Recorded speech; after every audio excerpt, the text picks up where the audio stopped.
Hello Virgo, Sun, Moon, Rising, and Venus signs. Kamusta kayo? Sana po ay nasa mabuti kayong kalagayan. Welcome back po sa Star Tarot at kung bago kayo rito, welcome din po kayo. Please subscribe, like, share my videos, and leave me a comment kung naka-resonate po kayo. Thank you. So, first card ni Virgo, we have outer space. Take the time to heal, grow, and expand. Okay?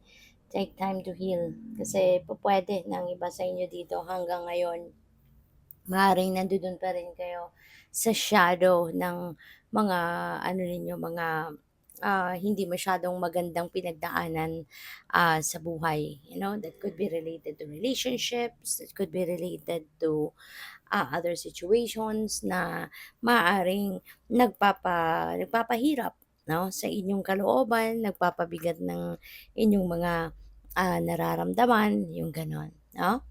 So it's time for you to heal, okay? So that you'd be able now to start over again, start a new life, yung ganon, a new chapter in your life. The sun, rise to the occasion. Beautiful, beautiful Virgo. So probably ito na yung simula ng pagbangon ninyo sa buhay. Probably ito na yung simula ng pag ano ninyo, pag-rise, no, from the ashes. Pag-rise from, you know, uh, rise sa sa iyong mga sitwasyong mahirap, no?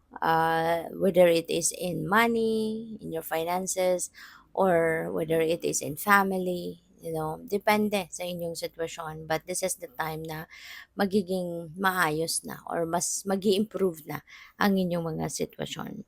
We have thrive. There's enough space for moon and her stars not to tear each other down. So ito na yung time na for you to thrive at magsisimula ang lahat ng yan sa healing. You know, magsisimula ang lahat niyan sa paghilom ng mga sugat, paghilom ng mga difficult na sitwasyon sa buhay ninyo. So this is the time that you're going to start to thrive, to improve, 'di ba, sa buhay. So tignan natin kung ano pa yung mga ganap, ano pa yung mga mensahe para sa iyo. And by the way, maraming salamat for subscribing. And if you haven't subscribed yet, subscribe na kayo. And also, maraming salamat din for not skipping the ads. Malaking bagay po yan sa akin. And also, please click the join button sa baba ng video kung gusto po ninyo na mag-join kayo sa membership. So, first card ninyo sa Tarot, Four of Swords. So, this could signify relaxation kasi yun ang kailangan ninyo at this time.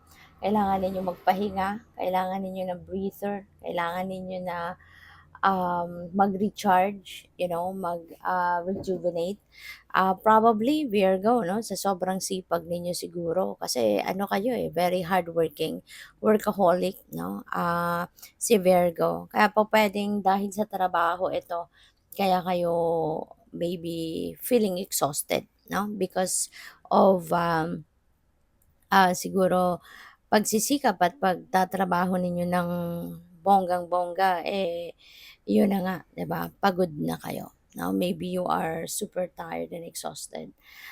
Probably then, ano, Virgo, kailangan talaga ninyo rito na magkaroon ng time na mag-relax, magkaroon ng time, 'di ba, na mag-spend time by yourself, mag-me time kayo, mag-solitude, yung gano'n, so that you can renew yourself, you know? So that parang magkaroon kayo ng time na mag-reset, no, ng sarili ninyo, yung gano'n. This could also be the perfect time para na makapag-ano din kayo. This is the perfect time para na magkaroon kayo ng pagkakataon na makapag refill ng inyong cup, kumbaga, no? Mag-recharge, magpahinga, magmuni-muni, magnilay-nilay, yung mga gano'n. Alright? So, what else? We have Two of Swords. Kaya din siguro, mahalaga na kayo ay makapagpahinga, spend time by yourself so that you could also be, so that you can think better. Kasi po pwedeng meron din kayong mga important decisions na kailangan gawin sa ngayon. There could be choices, no, na kailangan mapag-isipan ng mabuti. kung ano yung direksyon na tatahakin mo or kung ano yung gagawin mo. Kasi at this point parang parang you are in denial, 'no? Parang merong ditong kailangan mong pagdesisyonan and you may not want to make a decision yet, 'no? Parang gano'n. Kaya it's important siguro, Virgo, 'no, na makapagpahinga ka para mas makapag-isip ka ng mabuti at ng makapagdesisyon ka ng maayos, 'no? So that you will come up with better decision, sound and fair decision. So we also have the Four of Wands. Ayan. So see, Four of Wands, this is celebratory energy. So there could be something na pwede ninyong there could be something na pwede ninyong ma-accomplish siya ngayon, ma-achieve. Kaya maaring yun ang dahilan ng pagse-celebrate. Pupuwedeng may mga blessings din kayo na makakamit, matatanggap at this time. Kaya yun din ang maaaring magiging dahilan, 'no, ng inyong pag-celebrate. Possible din na ang iba sa inyo rito baka ikakasal, pupuwedeng merong mai-engage, pupuwedeng meron ditong ise-celebrate katulad na lamang ng, um, mga okasyon ano, pupuwedeng may mga anniversary, monthsary, ganyan, pa-birthday or reunion, 'no, maaaring magkakaroon din ng reunion dito ang karamihan sa inyo, family reunion or reunion ng sa school, reunion ng magkakaibigan, yung mga ganyan. So we have Ace of Swords. Si Ace of Swords, triumphant energy ito.